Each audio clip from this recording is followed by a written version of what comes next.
Hello everyone, Giltar here with a response to ExaggeratedElegy's video entitled Waffling on Morality. I would like to offer my own views on morality and morals for consideration and to take part in a discussion about this. I'd like to explore briefly on some underlying factors that lead to the search for morals. And in order to do so, I think we need to first start off by drawing back and shedding the view of looking at morals through the lens of the religious or non-religious as two opposing sides. I think we need to look at simply any system that can have dogmatic views applied to it. So this can include religion, as well as various ideologies, systems of belief, schools of thought, and anything else, again, that can have dogmatic views applied.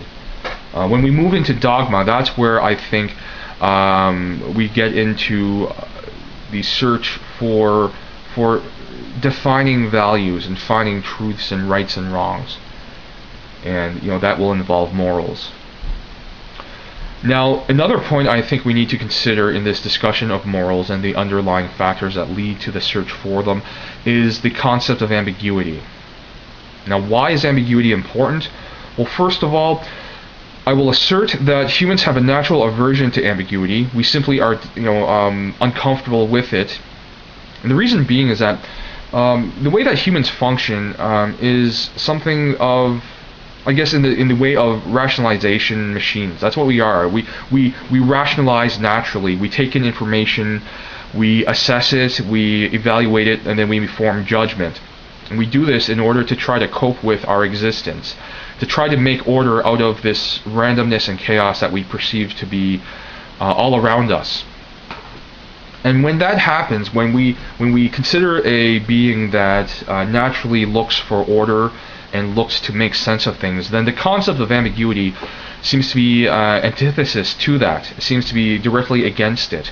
And in many ways it is. Ambiguity, the unknown, the uncertain, disturbs many people because we simply cannot cope with something that we cannot clearly and cleanly define.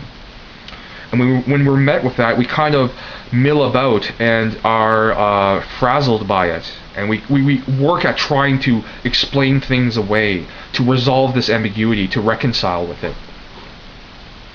And because of that, people head towards things like systems of belief, to try to find something that they can adhere to unquestionably, that they can look to without doubt, without uncertainty. Because in that way, we find comfort and security in knowing something.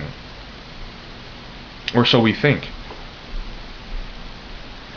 Now, I want to mention a term that I first heard of by a person who has a YouTube channel. His name is Anton. His YouTube user name is Professor Anton, and his channel is full of thought-provoking and insightful discussions and content.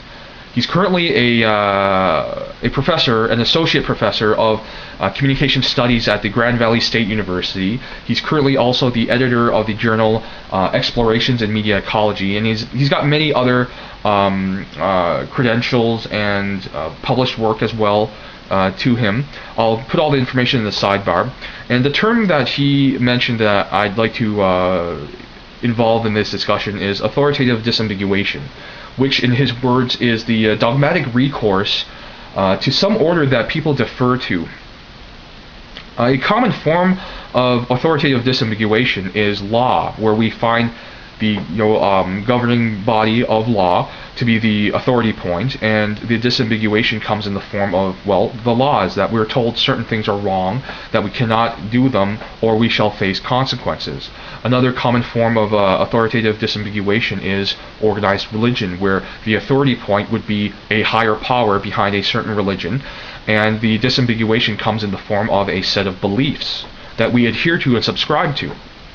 Now, my issue with authoritative disambiguation, my issue with adhering and subscribing to dogmatic systems of belief, is that it essentially destroys the individual. It destroys the self, because when we defer to a a way or a sort of order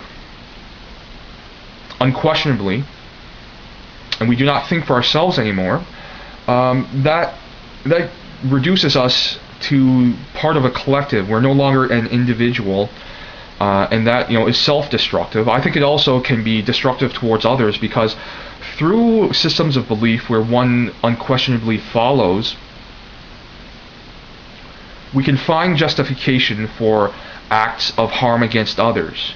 We can find justification for murder. We can find justification for even things like genocide. That's the dangerous side of authoritative disambiguation.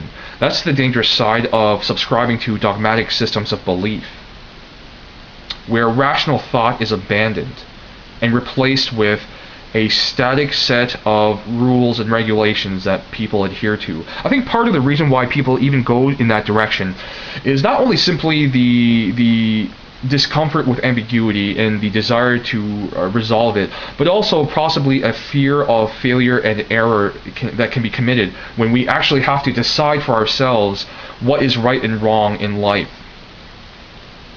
We have that fear of, if I make the wrong mistake, bad things could happen.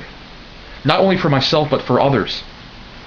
So people look towards authoritative disambiguation. They look towards dogmatic systems of belief in order to find security and comfort, because dogmatic systems of belief only exist because of popular consensus. In that way, they're validated. They're given weight. They're given credit in some way because many people adhere to it. And because of that, the individual can say, well, if 1,000 other people believe in a certain thing and they're all right because they constantly assert that, why not join them? If I'm a part of them and I'm a part of this collective, by virtue of association, I'm right as well. Because if I believe what they believe and what they believe is true, then I can't be wrong. And that is the problem with dogmatic systems of belief, because there is no room for explorative thought. The environment does not allow meaningful development of the individual or of others, and things do not move. Everything is stagnant, and you're essentially stuck. And many things in this system really is simply arbitrary. There's no reasoning. It's simply, well, for this situation you follow these rules, and that's that. You do not dispute it, because essentially that's what dogma is. You do not dispute. Dogma is authoritative, and one does not dispute authority.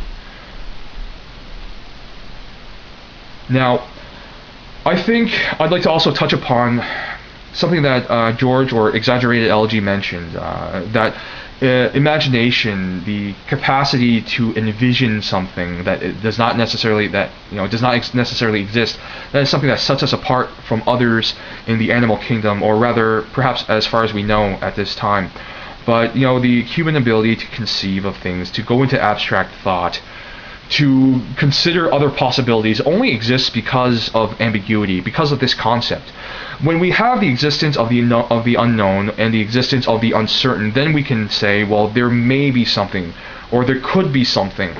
Without ambiguity, and when there is only truth, when there's only dry, dead knowledge that is undisputed, then, well, there's no ambiguity, there is no possibility, because it's already laid out for us, and there's nothing else. And that is quite a shame, because part of the human experience, in my opinion, is development, growth, and understanding, or the search for understanding, and that can only be possible if we need to try to understand something. Without ambiguity, then we already have understanding, and it's no longer necessary to search for it. But once there's ambiguity, then we must engage. We must, for example, speak with someone else to get to know what they think, how they feel, and reach an understanding through a process of interaction, through projecting my own intent to find out more, and they return by giving feedback to say yes or no, right or wrong. And there's a process of calibration between the two individuals in this process of engagement, where eventually, hopefully, we reach understanding. And that's only possible if ambiguity exists. And I think that's something that people miss in their desire to find absolute morals, absolute truths, when they seem to want to simply quash morality, or rather ambiguity, and get rid of it. They really are sort of getting rid of part of themselves. Morality shouldn't be static. I think morality should always be developing, and as we gain more experience and knowledge, our morality should shift, because life itself is not still. Life is movement, it is development, it is progress. So I hope you guys enjoyed my thoughts on this topic. I thank you all for watching, and I thank ExaggeratedElegy for providing an interesting point of discussion. So I'll see you guys next time at my next video.